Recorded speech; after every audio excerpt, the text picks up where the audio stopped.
नहमदुहु व नसल्ली अला हबीबिहिल करीम अम्मा बाद फ़अऊज़ु बिल्लाहि मिनश शैतानिर रजीम बिस्मिल्लाहिर रहमानिर रहीम वमा खलक़तुल जिन्ना वल इंसा इल्ला लियअबुदून सदक़ल्लाहुल अज़ीम।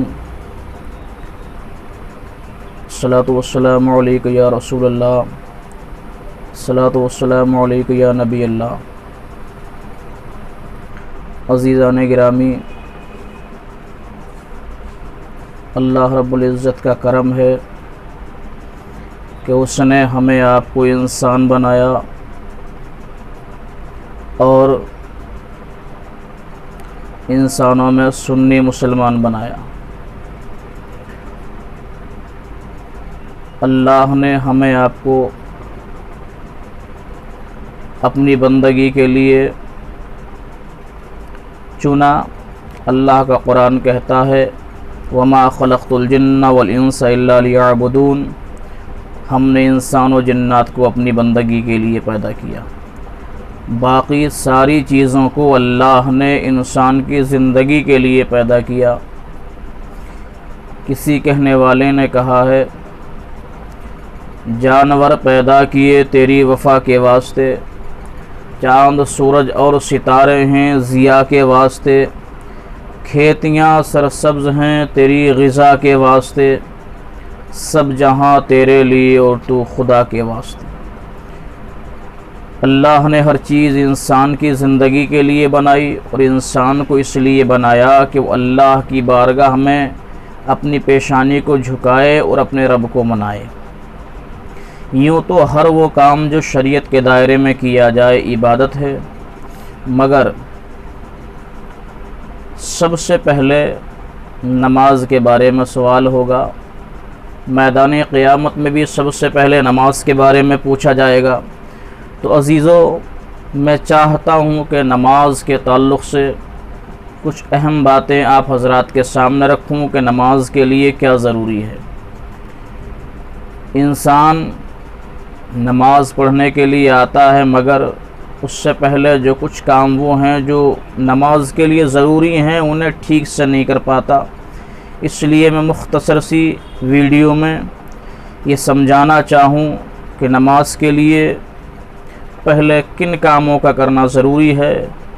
तो उन कामों में से सबसे पहला काम वज़ू है। नमाज के लिए जब इंसान आए तो वज़ू सही से करे। वज़ू अगर नहीं है तो उसकी नमाज जो है वो नहीं होगी, और जब नहीं होगी नमाज तो हमें आपको वो मंजिल नहीं मिलेगी जिस मंजिल की हमें आपको तलाश है। अज़ीज़ों,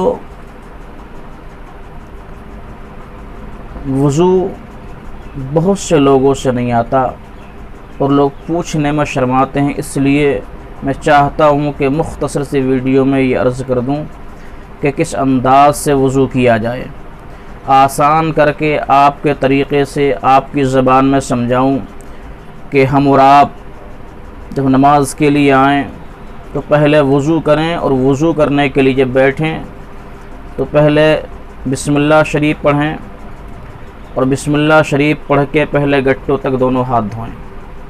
दोनों हाथ गट्टों तक धोना है इस अंदाज़ में कि पहले पानी डालें, फिर दोनों हाथों को मलें और 3 मरतबा दाहिने गट्टे से पानी बहाएं, 3 मरतबा बाएं गट्टे से पानी बहाएं।